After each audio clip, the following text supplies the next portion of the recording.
Amen, amen. Restons debout. Je vous propose de prendre un temps de prière aussi, juste avant de commencer la prédication. On va prier à la fois pour la prédication, mais je vous propose aussi de prier pour nos malades, de le faire tant qu'on est encore en live avec eux. On veut penser à René, à Vincent, à Laurence, aussi Franco, on pense à toi aussi dans tes problèmes de santé, il y en a d'autres aussi, hein. Mais je voulais le faire pour une fois pendant qu'on est en ligne avec eux. Et mes frères et sœurs, on pense à vous vraiment. On prie ensemble pour nos frères et sœurs. Seigneur, vraiment, je veux, Seigneur, proclamer que tu es ce Dieu qui est le même. Tu es toujours le même, celui qui était hier, celui qui est aujourd'hui, celui qui sera demain. Seigneur, tu demeures fidèle et nous voulons appeler ta fidélité sur chacun de nos frères et sœurs. Seigneur, vraiment, qui sont dans la maladie, Seigneur, vraiment, tu les touches par ta main puissante. Seigneur, tu les relèves. Seigneur, on pense à René, Seigneur, vraiment que tu puisses la toucher, que tu puisses la renouveler. Vincent aussi, nous proclamons que dans les poumons, il n'y aura plus aucune infection. Seigneur, aussi pour Laurence, nous rejetons tout cancer de son corps par le nom de Jésus, Seigneur. Franco, avec tous tes problèmes d'arthrite et tous tes problèmes musculaires, Seigneur, vraiment, nous demandons vraiment une intervention divine de ta part. Seigneur, nous nous attendons à ce que tu agisses, Seigneur, pour tous nos frères et sœurs et pour nous aussi ce matin, Seigneur, que tu nous parles vraiment, Jésus, nous avons besoin que tu nous parles, que tu parles à l'Église, que tu relèves l'Église, Seigneur. Nous avons besoin dans des temps de souffrance de savoir que tu es le même encore aujourd'hui et que tu agis dans nos vies, Seigneur. Amen.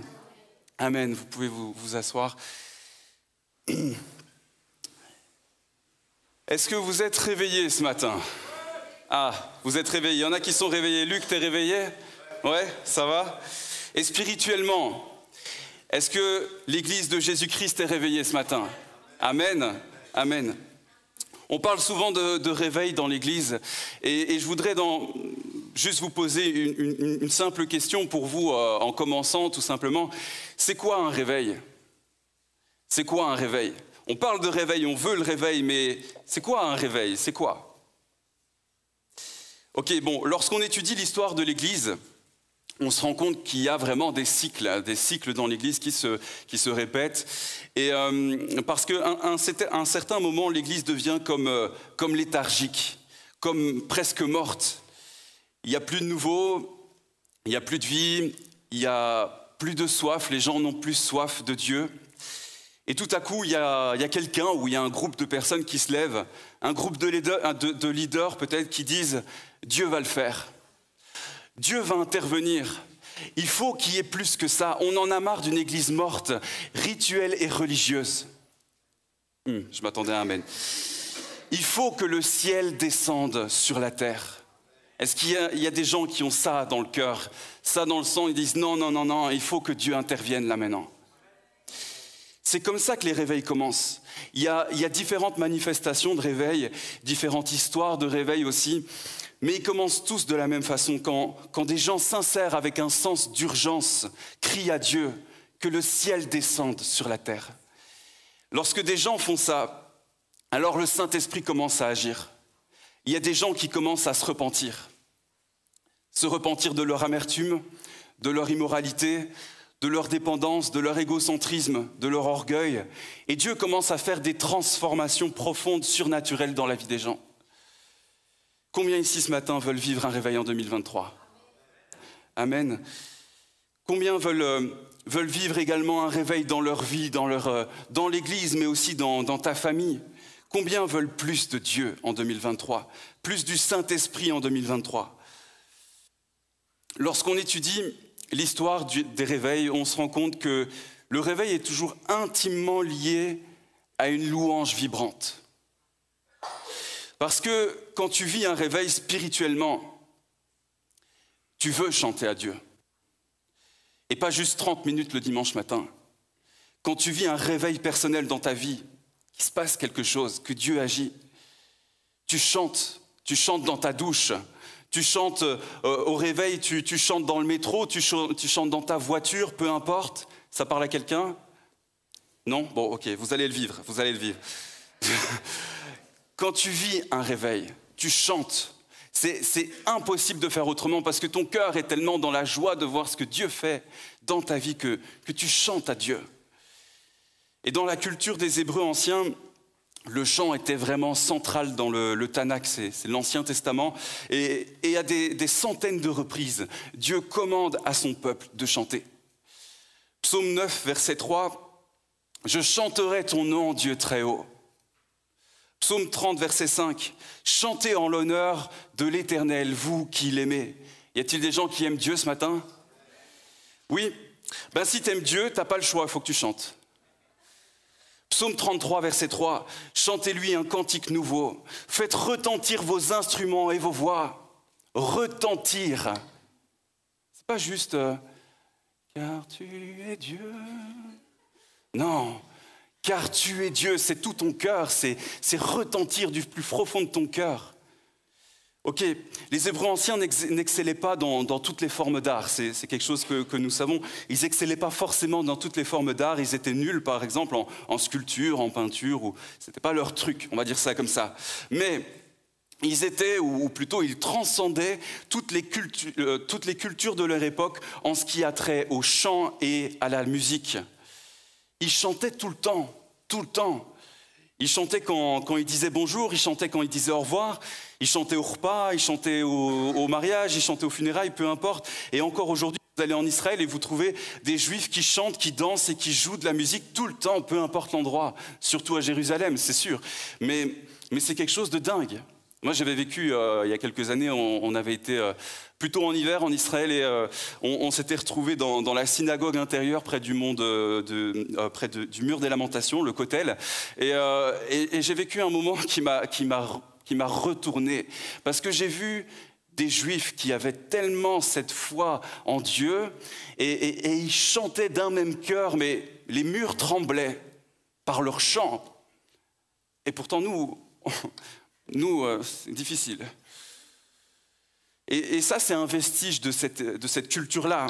Ils chantaient donc au mariage, aux funérailles, comme j'ai dit. Ils ont chanté lorsqu'ils ont été libérés de l'esclavage de l'Égypte. Ils ont chanté lorsqu'ils sont entrés dans la terre promise. Ils ont chanté lorsqu'ils faisaient les rassemblements au temple. Mais chanter à l'Éternel n'était pas seulement un commandement de l'Ancien Testament pour les Hébreux. C'est un commandement dans le Nouveau Testament pour les croyants de toute race, de toute langue, de toute couleur, encore aujourd'hui. Amen. Le titre de la prédication ce matin est, je m'en excuse, j'ai fait une faute d'orthographe, c'est « Tu vas chanter encore ». Alors voilà. Quelqu'un a vu la faute? Non, bon, peu importe. Peu importe, je le proclame sur chacune de vos vies, tu vas chanter encore. Colossiens 3, verset 16. Que la parole de Christ habite en vous dans toute sa richesse. Instruisez-vous et avertissez-vous les uns les autres en toute sagesse par des psaumes, par des hymnes, par des cantiques spirituels. Chantez le Seigneur de tout votre cœur sous l'inspiration de la grâce. On apprend dans ce verset-là que le chant chrétien, c'est pas seulement vertical, c'est pas seulement toi vers Dieu. Le chant chrétien, c'est aussi horizontal.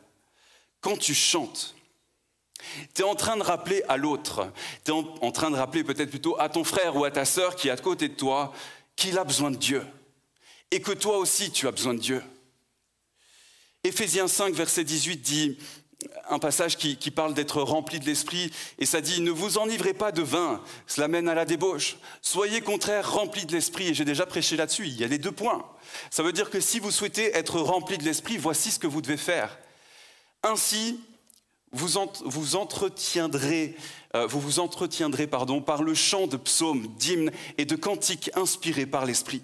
Vous louerez le Seigneur de tout votre cœur, par vos chants et vos psaumes. C'est un passage qui parle d'être rempli de l'Esprit. Et vous savez, lorsqu'on lit les commentaires bibliques, on trouve parfois des questionnements de théologiens. Et les théologiens s'obstinent à savoir si ce passage-là est prescriptif ou s'il est descriptif. Je m'explique. Est-ce qu'il est prescriptif dans le sens si tu veux être rempli de l'esprit, il faut que tu chantes? Ou est-ce qu'il est descriptif qui dit quand tu es rempli de l'esprit, tu chantes? Selon vous. Qui dit qu'il est descriptif? Ok. Donc j'imagine que tout le monde dit vous êtes réveillés, hein, vous êtes sûr? Ok.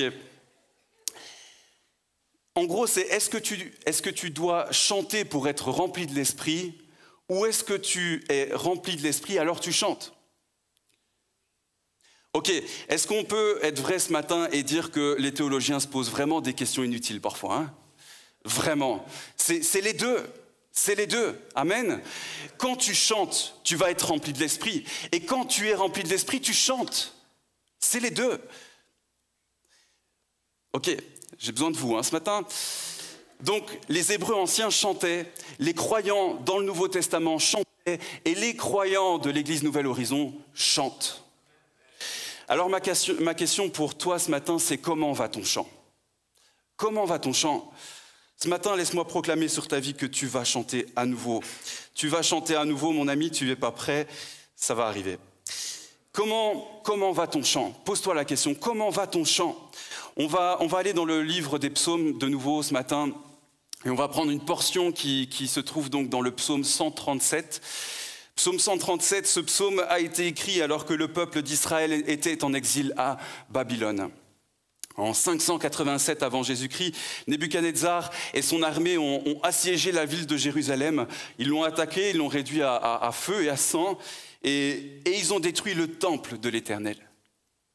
Hommes, femmes et enfants ont été passés tous au fil de l'épée.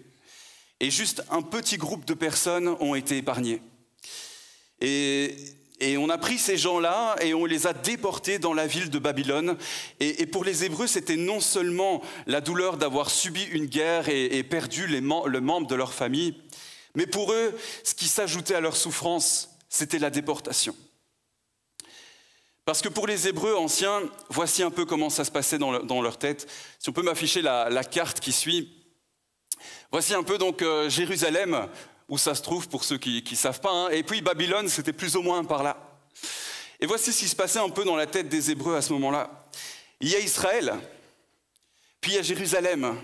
Et au centre, plus ou moins, ce n'est pas vraiment au centre, mais dans Jérusalem, il y a le temple. Et Dieu, il habite là.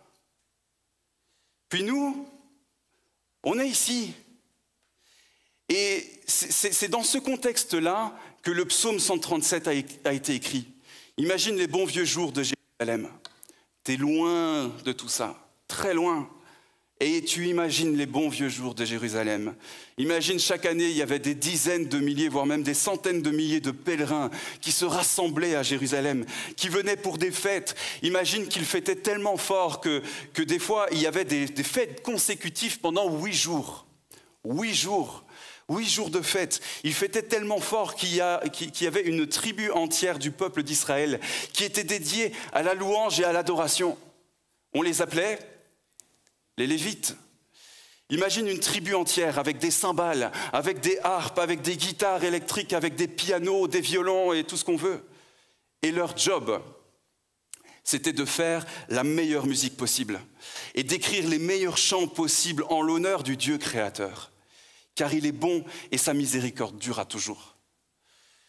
Imaginez-vous des dizaines de milliers de personnes, imaginez l'effervescence, imaginez la ferveur qu'il devait y avoir. Et ça, c'est leur identité, c'est leur vie. Tout est là, tout est là-bas. Mais là, plus rien, plus rien. Nous, on est déportés. Jérusalem a été pillée, le temple a été incendié, leur vie est réduite à rien. Comment Dieu a pu laisser faire ça? Le psaume 137 a été écrit dans ce moment-là. Et on lit ensemble au verset 1. Au bord des fleuves de Babylone, nous nous étions assis et nous pleurions en pensant à Sion. Au saule de cette contrée. Vous voyez comment c'est poétique. C'est vraiment au saule de cette contrée. Au saule pleureur. C'est hallucinant comme ce texte, je pense que même s'il n'était pas inspiré, ça serait un des textes les plus magnifiques dans toute l'histoire, vraiment. Au saule de cette contrée, nous avions suspendu nos harpes. Ceux qui nous avaient déportés nous demandaient des chants. Nos oppresseurs réclamaient d'être réjouis. Ils disaient « Chantez-nous », disaient-ils, « quelques chants de Sion ». Sion, c'est Jérusalem, pour ceux qui ne savent pas. « Chantez-nous », disaient-ils, « quelques chants de Sion ». Et maintenant, regardez leur réponse à eux. Mais comment peut-on chanter les chants de l'Éternel sur un sol étranger? Vois-tu, le texte parle de gens qui ont accroché leur harpe au saule pleureur. Le texte parle de gens qui ont arrêté de chanter, des gens qui refusent de chanter parce qu'ils ont trop souffert, des gens qui refusent de chanter parce qu'ils ont perdu leur rêve. Pendant un instant ce matin, ce passage-là, et je l'ai senti fort dans mon cœur avant de vous prêcher ça, mais ça c'est vraiment un message pour l'Église. Pendant un instant ce matin, je veux m'adresser à ceux qui ont arrêté de chanter. Peut-être tu as eu une année 2022, 2021, 2020 difficile, compliquée. Peut-être qu'une relation importante a été brisée. Peut-être que des gens que tu aimais vraiment profondément t'ont abandonné. Et peut-être que tu sens ton cœur qui est comme une ville qui a été pillée et brûlée. Peut-être que tu as été déçu ces dernières années, déçu des gens, déçu de la vie. Et à cause de tout ça, tu as accroché ta harpe au saule pleureur. Tu as changé la musique pour des larmes.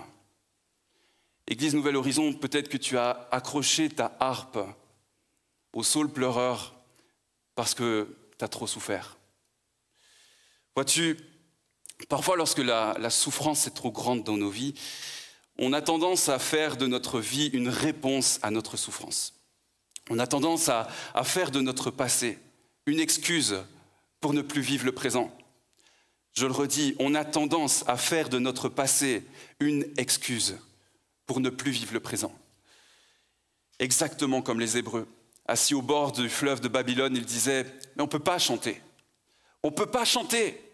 On a perdu nos maisons, on a perdu nos familles, on a perdu nos amis, on a perdu notre fierté, nos rêves, notre espoir. On ne peut pas chanter. » J'aimerais te dire, si tu t'identifies à ce texte-là ce matin, je suis ici pour te dire qu'en 2023, tu vas chanter à nouveau. Tu ne passeras pas 2023 sans avoir repris ta harpe. Tu n'as pas fini de chanter, mon ami. Je sais que tu as été déçu, je sais que la vie t'a déçu. Je sais que les gens t'ont déçu. Mais n'arrête pas de chanter pour autant. Reprends ta harpe, reprends ta guitare, reprends ton instrument et chante encore. J'aimerais te dire ceci, tu n'es pas obligé d'être dans la joie pour chanter. Tu n'es pas obligé d'être dans la joie pour chanter. Amen. Les moments dans ma vie où j'étais le plus dans la tristesse, dans la souffrance, alors bon, voilà, j'ai vécu ce que j'ai vécu et tu vis ce que tu vis. Mais le moment où j'étais, en tout cas moi dans ma vie, le plus dans une tristesse profonde, j'ai choisi de chanter à Dieu quand même. Et c'est dans ces moments-là que j'ai senti, où j'ai vraiment senti la plus grande consolation de Dieu. La plus grande joie, la plus grande paix. Tu vas chanter encore. Tu vas chanter encore, peu importe ce que tu as traversé. Je voudrais vous raconter cette petite histoire d'une femme qui avait un canari chardonnay. Voilà, donc l'histoire du chardonnay. Donc, c'est pas du vin, hein, c'est vraiment une race d'oiseaux, pour ceux qui ne savaient pas, qui chante. Donc c'est un oiseau qui chante et l'oiseau faisait vraiment donc, la joie de toute la maison. L'oiseau chantait matin, midi et même le soir. Et donc cette femme qui avait ce canari-là, elle avait l'habitude de nettoyer la cage de son oiseau avec un tuyau d'aspirateur. Il y en a, ils voient déjà le truc venir. Hein, et elle faisait ça chaque semaine. Et un jour, elle vient, puis elle commence à nettoyer le fond de la cage de l'oiseau, hein, et elle fait tomber quelque chose par terre. Donc elle se penche, et en se penchant, il y a le tuyau d'aspirateur qui change d'angle, et pouf, le chardonnay a été aspiré. Et là, la femme, elle crie « Non, non, mon chardonnay !» Donc, elle se précipite sur l'aspirateur pour le débrancher, puis elle ouvre, elle prend le sac, rouvre le sac d'aspirateur à la recherche finalement de son oiseau perdu. Et là, elle le trouve, paralysé par la peur, couvert de poussière comme une poussière volcanique. On ne voit plus rien de l'oiseau sauf ses deux yeux. Mais il vit encore, il vit encore. Alors... elle est toute contente, elle le prend, elle le remet dans sa cage, elle le nettoie et tout. Donc elle dit « Yes, mon oiseau est vivant !» Mais il y a juste un problème. Il n'a plus jamais chanté. Ça a été fini le chant. Et j'aimerais te dire, ça, c'est pas ton histoire. Peut-être que la vie t'a mis dans la poussière, peut-être que tu as été mis dans l'aspirateur du désespoir, de la dépression, peut-être que tu as été dans le découragement en 2022. Mais réveille ton âme parce que tu vas chanter à nouveau. Amen. J'avais noté la foule est en délire, mais bon. J'ai trop la foi, hein, je crois. Je rigole, hein, je rigole. Ok, autre chose, comment chanter? Comment chanter? Ok, maintenant, il y en a pour qui, c'est pas que tu chantes plus, tu chantes encore. Mais tu chantes seulement avec ta tête. Tu chantes seulement avec ton intellect. Dieu veut pas qu'on lui dise « je t'aime » intellectuellement de la tête. Peut-être tu l'apprends, hein. Imagine un peu, pour t'imaginer. Je vais voir ma femme, Perrine. Et je lui dis « chérie, je t'aime ». Là, Perrine me dit « t'es vraiment sûr là que tu m'aimes parce que là je le sens pas trop d'un coup. » Ben non, pas vraiment là tout de suite, mais bon, je t'aime. Je fais le nettoyage, je fais le ménage, je fais la lessive, je t'invite au resto, je prépare ta voiture, je t'aime. Bon, je vais me faire disputer après, hein, mais vois-tu, elle va pas se satisfaire de tout ça. Ça ne va pas satisfaire son besoin de ressentir mon amour. Elle ne veut pas se satisfaire d'un je t'aime qui vient que de mon intellect. Oui, ça passe par là, forcément, on s'entend bien.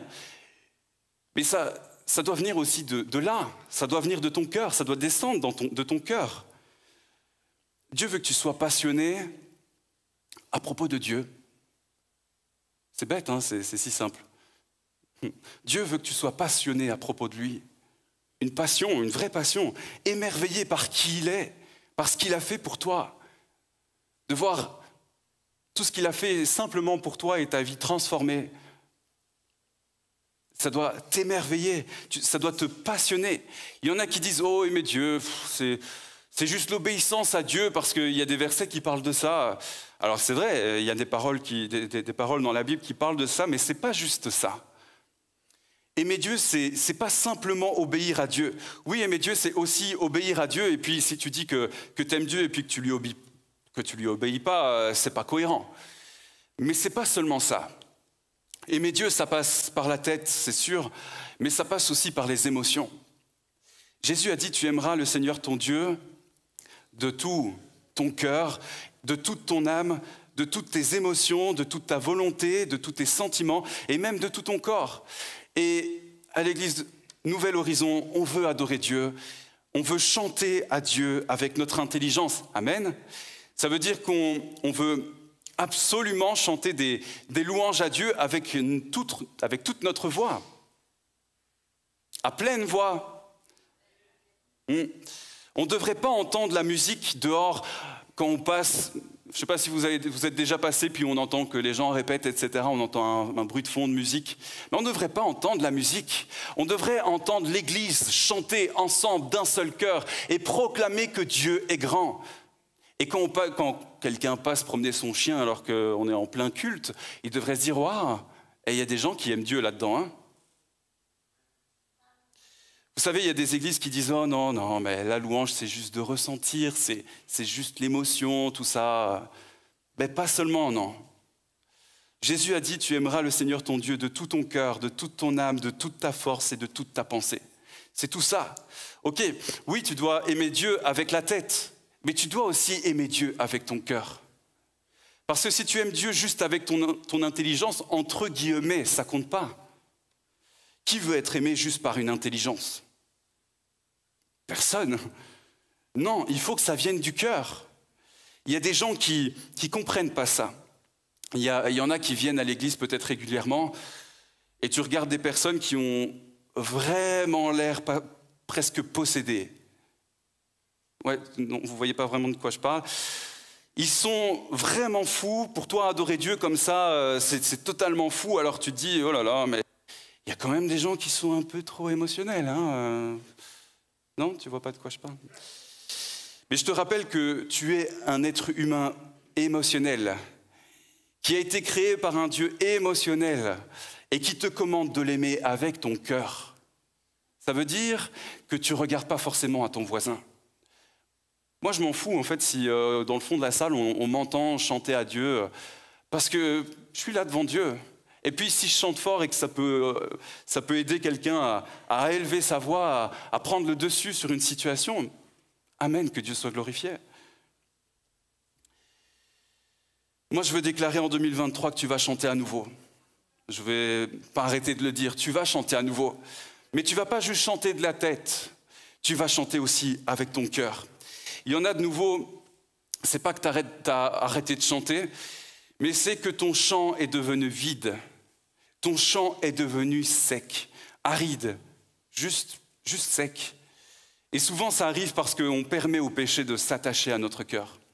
Soit au péché ou à une mauvaise personne. On autorise des mauvaises personnes à s'attacher à notre cœur ou à des choses aussi qui sont bonnes d'une manière générale, comme l'ambition, les loisirs, tout ça, mais qui prennent trop de place dans notre cœur, trop de place dans notre vie. Ou bien c'est les soucis, c'est les inquiétudes, c'est la dépression qui arrive à prendre toute la place dans ta vie.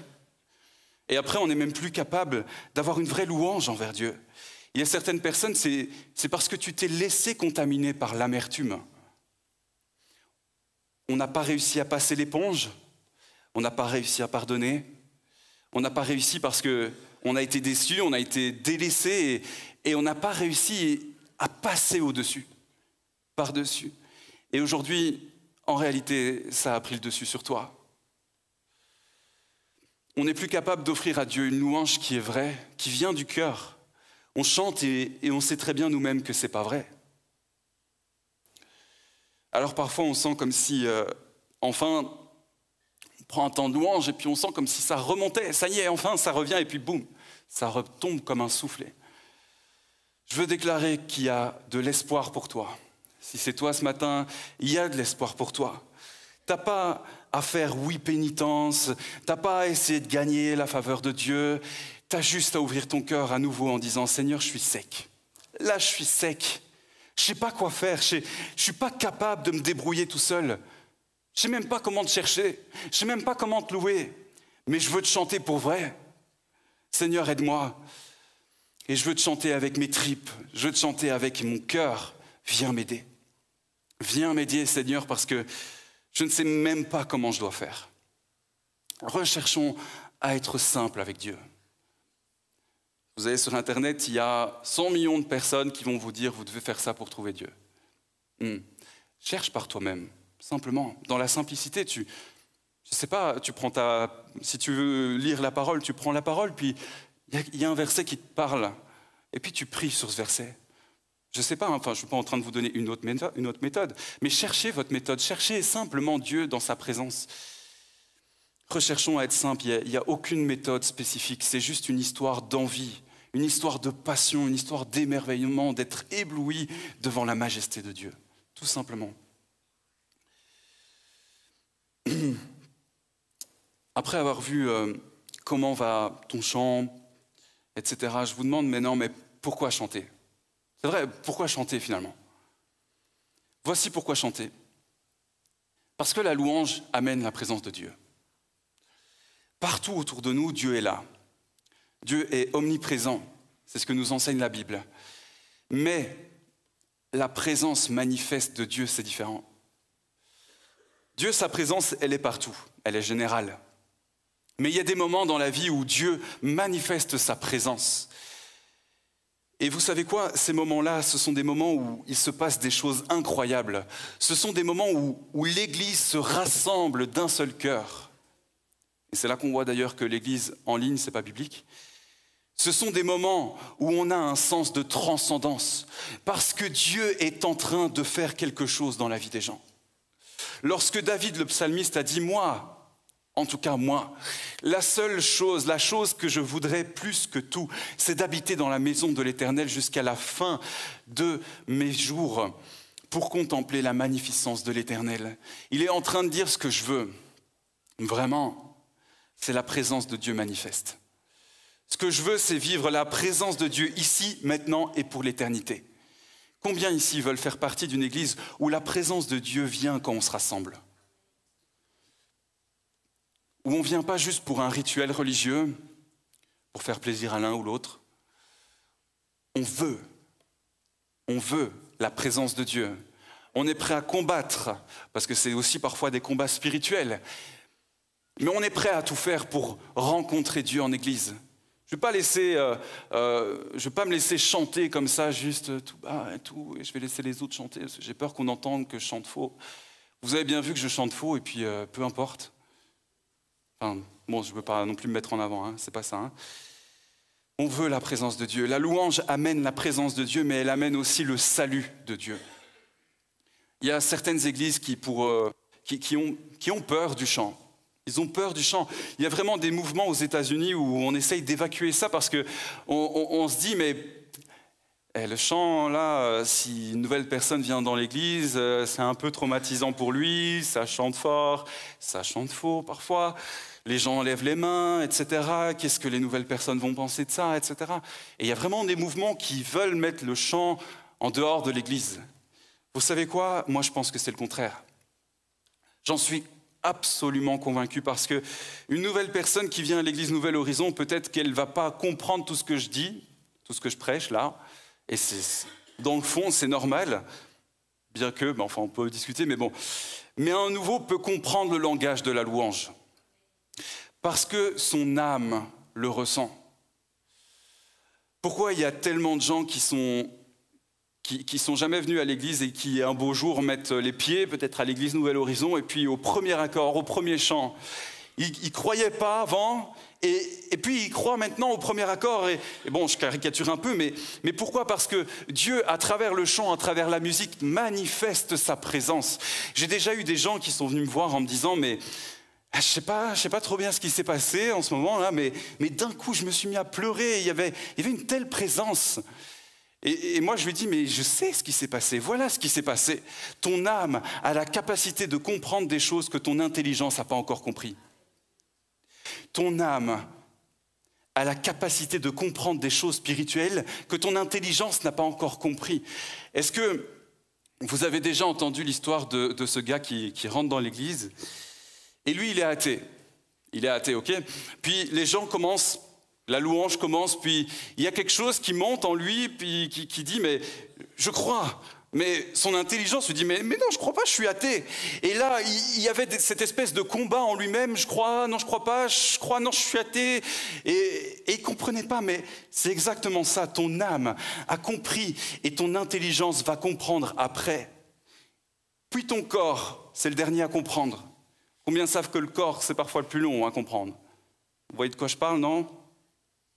Lever les mains, être expressif dans sa louange. Le corps, c'est souvent le dernier.